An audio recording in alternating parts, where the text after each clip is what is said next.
Buenas tardes, profesora y compañeros. Bueno, nuestro grupo y yo nos ha tocado el tema del Fujimorato en 1990 y 2000, régimen político y social. Los integrantes son Mauro García Lápiz, Leonardo Medrano Paitán, Claudia Ñáñez Martí Corea, Leo Gabriel Ríos Magallanes y el que le habla, Adrián Tallado Alvarado. A continuación pasaremos al primer punto.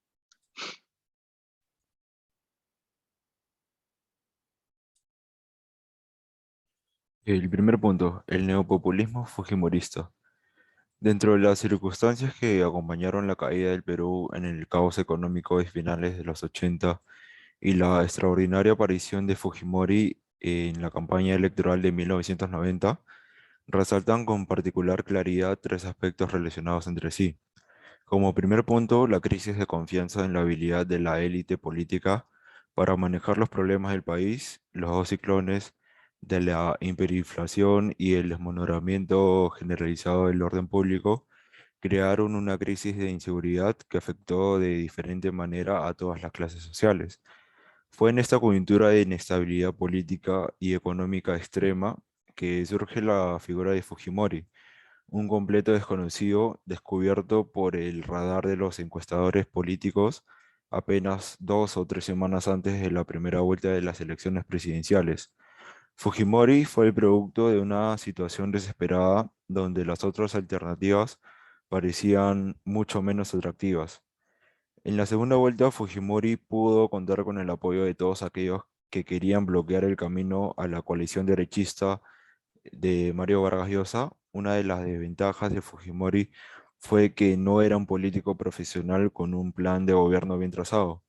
Tampoco contaba con un gran arca para comprar votos y por lo tanto no necesitaba pagar deudas políticas a intereses creados.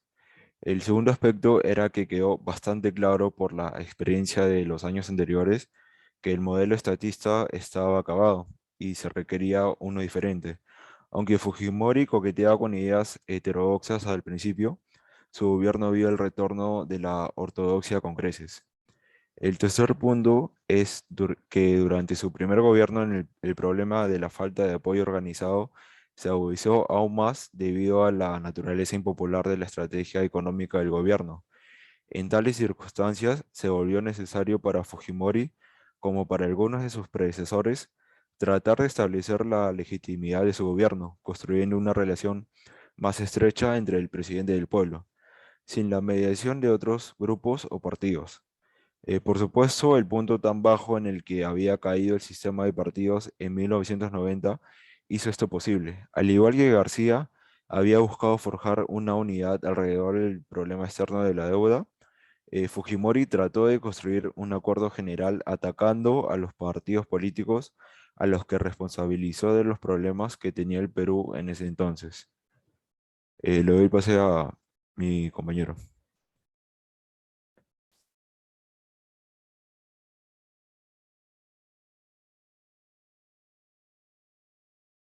Tu micro, compañera. Disculpe, bueno, siguiendo con la exposición, a mí me ha tocado hablar sobre el grupo Colina, Barrios Altos y Santa.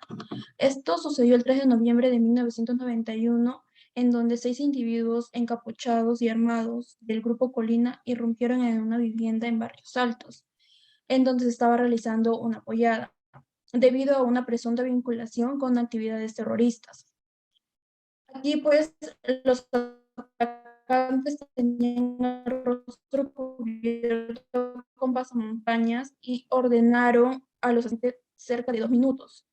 Este atentado se llevó la vida de 15 personas, entre ellas un niño de 8 años, y otras 4 quedaron gravemente heridas. Uno de ellos, por ejemplo, quedó permanentemente paralítico. Luego de esto, los atacantes salieron en 2 vehículos durante la investigación y la policía encontró 111 casquillos y 33 balas del mismo calibre en la escena del crimen. Varias semanas después del suceso, el Congreso de la República designó una comisión investigadora para averiguar sobre esta masacre. Y no fue hasta diciembre que la comisión inspeccionó el edificio donde sucedieron los hechos. y aquí se entrevistó a los heridos y realizaron otras investigaciones.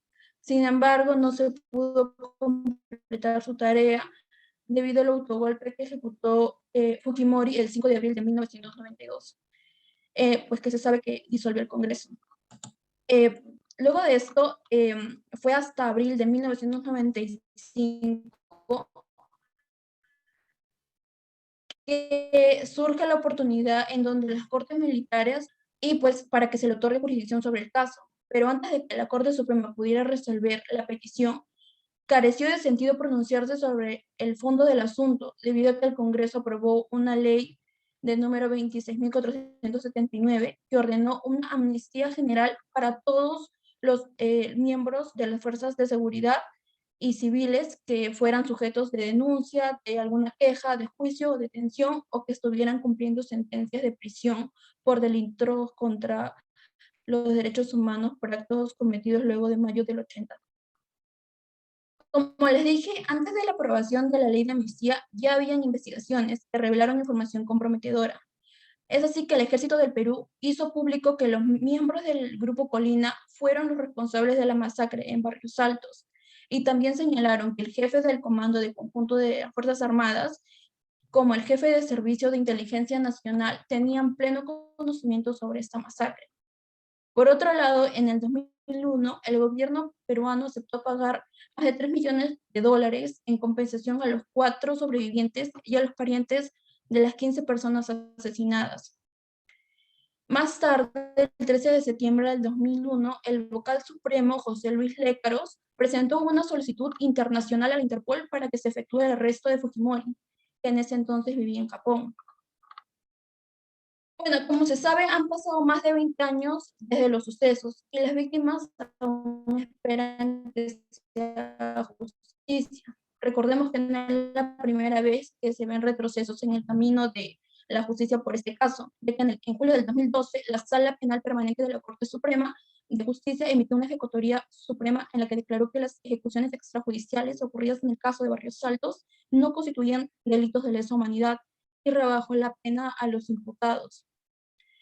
Pero como ahora se realizó una supervisión de cumplimientos y se determinó que la existencia de una medida contraria al fallo del caso de Barrios Altos, y pues la Sala Penal Permanente debió anular su propia ejecutoria.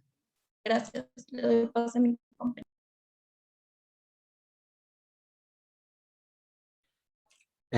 Ya. El autogolpe de Estado, o también denominado Fujimorazo, ocurrió un 5 de abril de 1992 por Alberto Fujimori con el respaldo de las Fuerzas Armadas.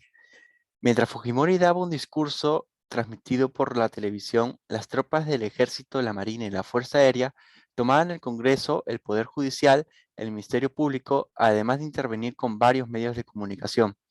Además, también se intervino a la sede de la Confederación General de Trabajadores del Perú y otros sindicatos. Los hechos ocurridos después del mensaje a la nación solo fueron difundidos por medios internacionales. Miembros de las Fuerzas Armadas ingresaron a canales y emisoras de radio y obligaron a estas a seguir con la transmisión habitual, sin informar nada sobre lo que ocurría en las instituciones estatales y en las calles. El gobierno decretó un toque de queda y comenzó una serie de detenciones a políticos, empresarios y altos cargos de las principales instituciones del país.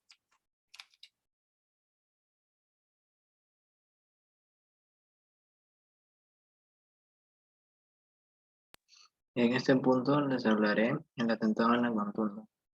Como le dijo mi compañera, el primero sucedió el 3 de noviembre de 1991 en la vivienda de Barrios Altos.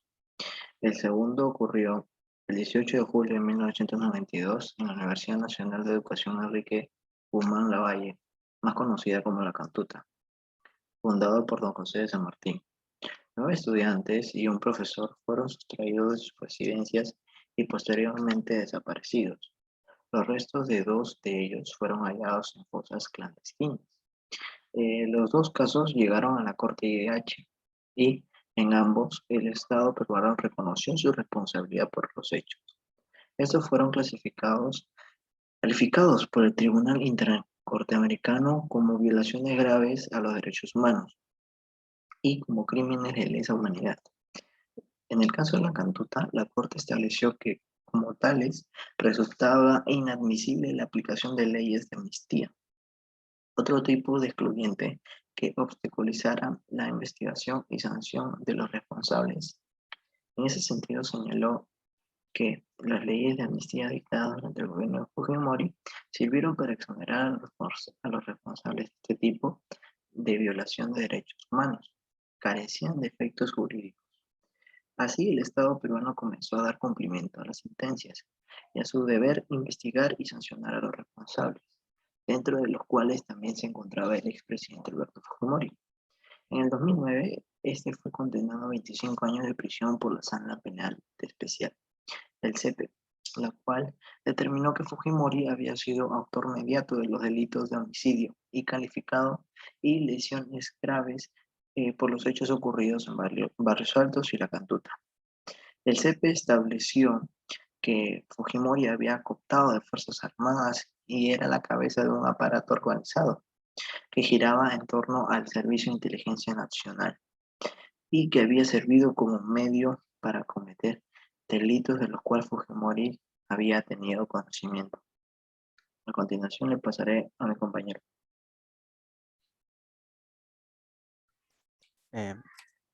Ya, a ver. El gobierno como tal pidió arresto domiciliario principalmente a las siguientes personas: Felipe Osterri Parodi, presidente del Senado; Roberto Ramírez de Vilar Bemaut, presidente de la Cámara de Diputados; Enrique Sileri Gibson, director de la revista Caretas; Juan José Salazar García, presidente de la región nororiental de Marañón; Alberto Alfaro Beltrán, alcalde de Chimbote; y Eduardo de Carpio Vegaso, presidente de la región Arequipa. Además, el gobierno como tal secuestró a las siguientes personas: César Barram Bazán, vicepresidente de la Cámara de Diputados; Pilar Nores, la esposa de Alan García; Raúl Ferrero Costa, decano del Colegio de Abogados; Gustavo Gorriti Ellebogen, periodista; Fernando Reyes Roca, el general de la policía; Jaime Salinas, el general del ejército; Samuel Dier, empresario; Fernando Luque Cervantes, exdirector de Seguridad del Estado; Olmedo Auris Melgar, dirigente sindical; y Mirta Kunza, secretaria de Alan García. Cabe recalcar que parte de lo que se llevó a cabo en el golpe del Estado, digamos que fue a causa del apoyo de la población, ¿no? Ya que según la encuesta de Ipsos realizada durante este año, el 71% de los peruanos estaba de acuerdo con el cierre del Congreso y el 82% con la toma del Poder Judicial. Tras cerrar el Congreso, se convoca la elección para la conformación del Congreso Constituyente Democrático, CCD, elecciones en las que el fujimorismo obtuvo una amplia mayoría. Cabe mencionar que el CCD se encarga de promulgar más adelante la Constitución de 1993. Como reacciones locales, ante este acontecimiento tenemos que muchos políticos no reconocieron como legal y constitucional a Alberto Fujimori. Entre los más destacados se encuentran Alan García Pérez, quien tras enterarse del golpe y de escapar de su vivienda, que fue rodeada por militares, pidió asilo político y se exilió en Colombia. Fernando Belaúnde Terry, que no consideró el acto como democrático y apoyó plenamente al presidente San Román. Varios constitucionalistas, entre ellos Valentín Paniagua Corazao, César Valega García y Luis Ramírez Daza, los cuales condenaron el golpe de Estado y la instauración de un gobierno de facto y exigieron la liberación de los opositores privados de su libertad. Como reacciones internacionales, tenemos que tras el golpe, el Perú fue expulsado del Grupo Río. El presidente George Bush padre ordenó suspender los intercambios económicos y militares entre los Estados Unidos y Perú. También suspendió la ayuda para la lucha contra el narcotráfico. El presidente de España, Felipe González, comentó que sería muy difícil que los compromisos se mantengan. tanto nacionales como internacionales. En la misma conferencia, el presidente de Uruguay, Luis Alberto Lacalle, deploró los acontecimientos. Además, los ministros de Exteriores de 34 naciones de la OEA se reunieron en Washington, D.C. el 12 de abril, sesión en la cual asistió el canciller peruano Augusto Baker Miller y el primer vicepresidente Máximo San Román. La sesión de la OEA se concluyó en que como tal se evitaron las sanciones y se aplazó la toma de decisiones hasta una próxima reunión programada el 23 de mayo. Sin embargo, el 17 de mayo del mismo año, Fujimori se presentó en la reunión de la OEA en Nassau, Bahamas, desde donde anunció la convocatoria de un Congreso Constituyente Democrático para que redactase una nueva constitución.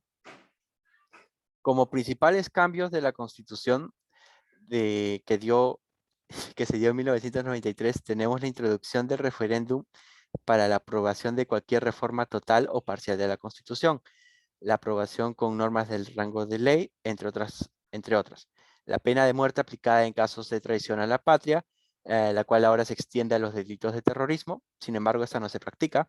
La reelección presidencial inmediata de Fujimori mediante una controvertida ley de interpretación auténtica.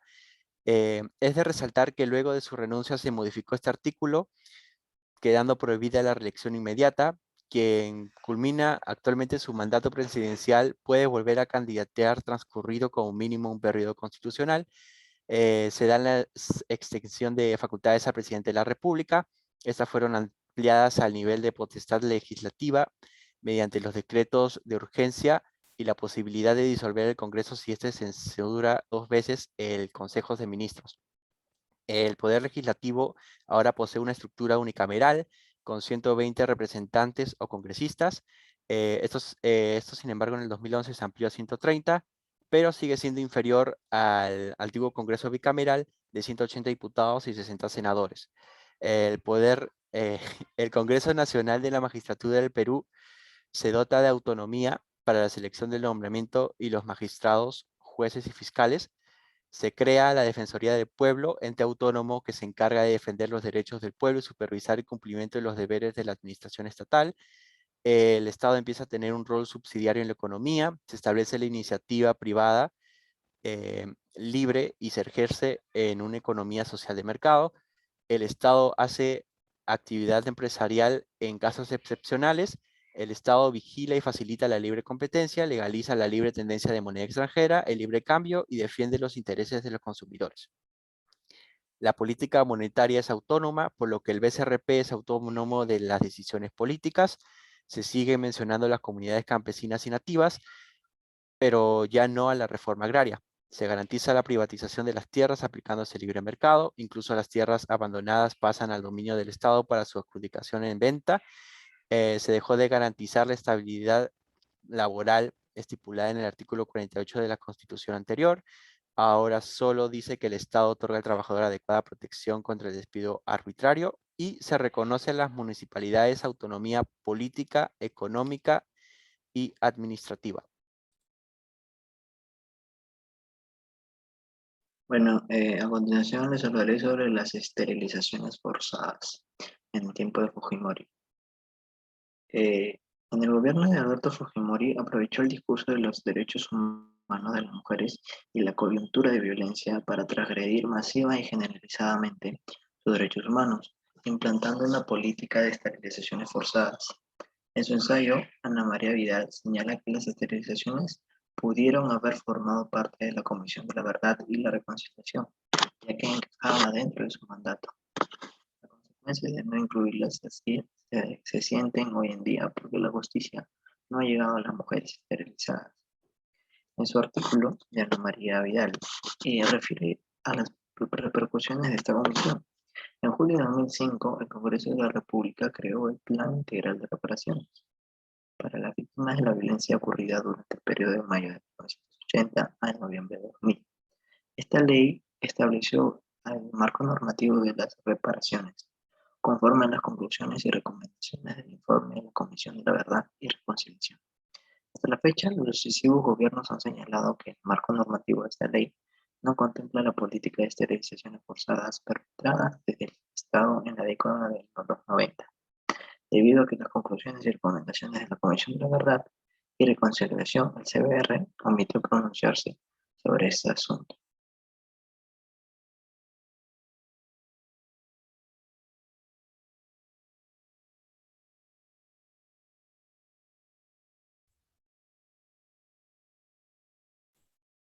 La marcha de los cuatro suyos. Luego del fraude electoral que le robó la elección a Alejandro Toledo y que pretendía mantener el dictador Alberto Fujimori en el mandato, se organizaron una serie de protestas llamada la Marcha de los Cuatro Suyos durante los días 26, 27 y 28 de julio del 2000. Ciudadanos que querían impedir pacíficamente la juramentación de un gobierno sin legitimidad vinieron desde Tacna, Huancavelica, Junín, Pucallpa, Iquitos, Cajamarca y Piura, voluntarios que iniciaron una travesía hasta Lima, pese a que el gobierno trataría de impedirlo. Llegaron para demostrar su rechazo a la dictadura y convertirse en la ahora señalada por la historia como el final de la dictadura de Fujimori y Montesinos. Los manifestantes cargaban pancartas que simbolizaban la muerte civil del gobierno en las plazas, movilizándose por diversos puntos de Lima. Los jóvenes fueron un sector bastante activo que representaba frases de represión como abajo la dictadura, nuevas elecciones democráticas, y es de aquella marcha de donde sale la frase Fujimori nunca más. Pero detrás de todo esto se planeaba un golpe a la marcha, el cual consistía en sembrar explosivos dentro del Banco de la Nación para hacerlos detonar en el momento cumbre de la marcha. Así se pretendía culpar al Alejandro Toledo por los sucedidos, ya que él era el mayor representante de este movimiento.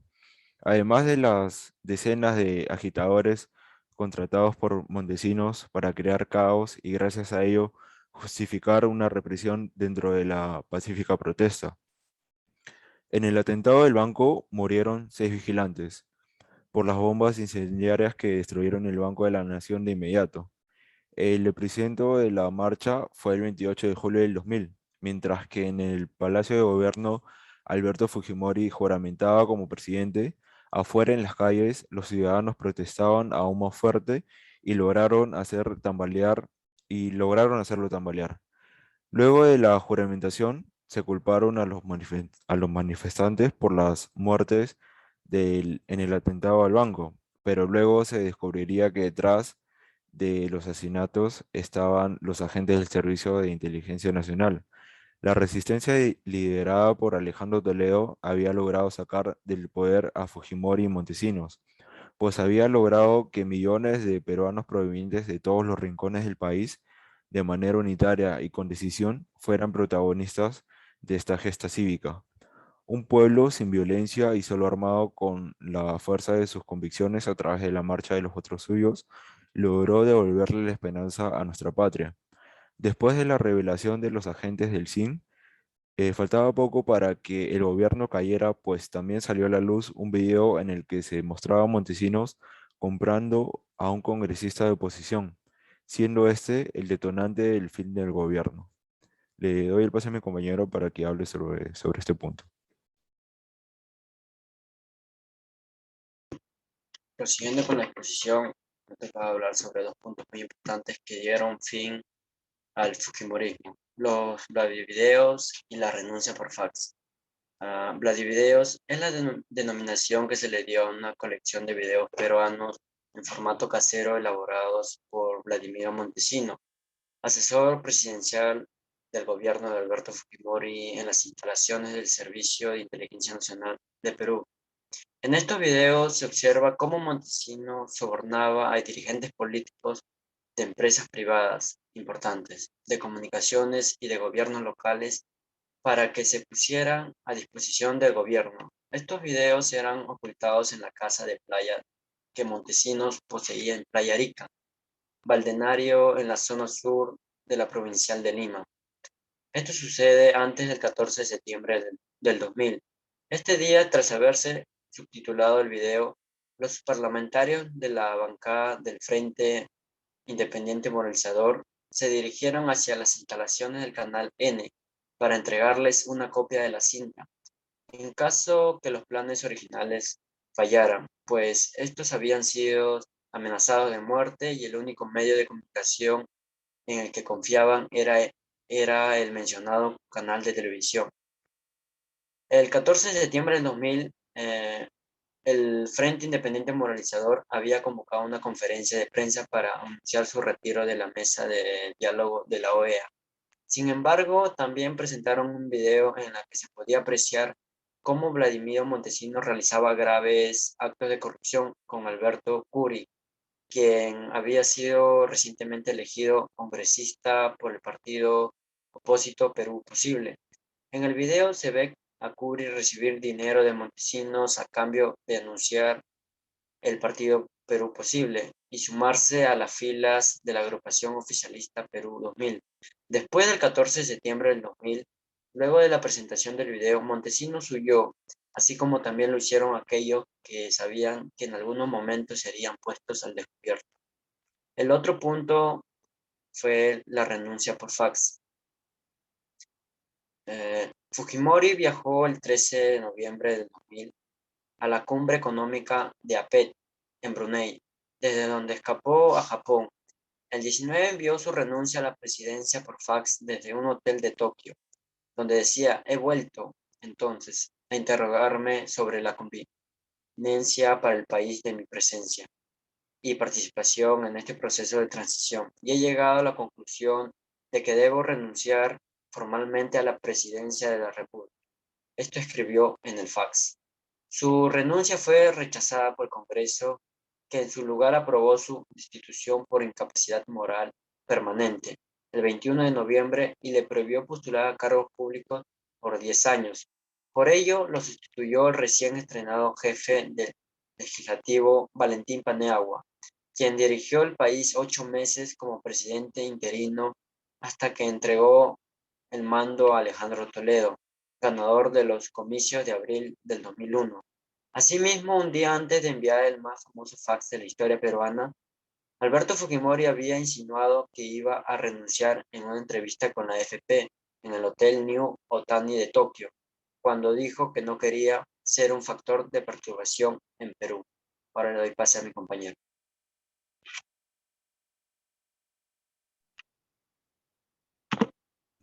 Las sentencias de Fujimori. A continuación se detallan las sentencias que ha recibido el ex jefe de Estado. La primera sentencia fue sobre el allanamiento ilegal. El 11 de diciembre del 2007, Alberto Fujimori fue condenado a 6 años de prisión por usurpación de funciones por ordenar a un militar que suplantara a un fiscal para allanar la casa de Trinidad Becerra, la esposa de su asesor Vladimiro Montesinos. Esto tras la difusión del primer Vladivideo.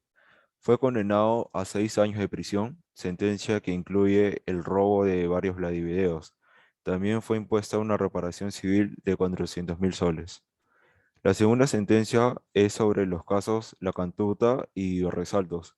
El 7 de abril del 2009, Alberto Fujimori fue condenado a 25 años por los delitos de homicidio calificado con alevosía, por las matanzas de Barrios Altos y La Cantuta, y secuestro agravado, por las detenciones del periodista Gustavo Gorriti y del empresario Samuel Dier. Esta fue la condena de mayor pena que recibió el expresidente. Por ambos casos, se ordenó una reparación civil que suma un poco más de 1 millón de soles. Como tercer condena fue sobre el peculado y la falsedad ideológica.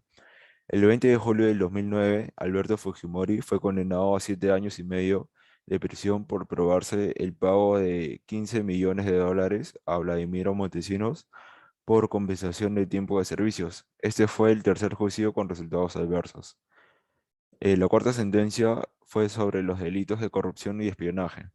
El 30 de septiembre del mismo año, Alberto Fujimori fue condenado a 6 años por los pagos ilegales a los congresistas tránsfugas por el espionaje a políticos y periodistas, y por la compra de cable canal de noticias y de la línea editorial del Diario Expreso. Por ese caso fue hallado culpable del delito contra la administración pública, peculado y de cohecho activo. ambos en agravio del Estado. Y la última condena fue sobre los diarios Chicha. El 8 de enero del 2015, Alberto Fujimori fue condenado a 8 años de prisión por el delito de peculado por haber ordenado el desvío de 122 millones de los fondos de las Fuerzas Armadas al SIN para financiar los llamados diarios Chicha en su reelección de 1995. En el proceso fueron 4 los testigos que culparon a Fujimori directamente de la compra de las líneas editoriales de diarios como El Chino y El Men, entre otros. Sin embargo, en agosto del 2016, la Sala Permanente de la Corte Suprema, en ese entonces presidida por Javier Villestein, lo absolvió del delito y anuló la condena. Los 5 magistrados de la sala votaron a favor de Alberto Fujimori. Para la máxima instancia judicial no se configuró el delito de peculado. Y eso es todo sobre los puntos de este tema.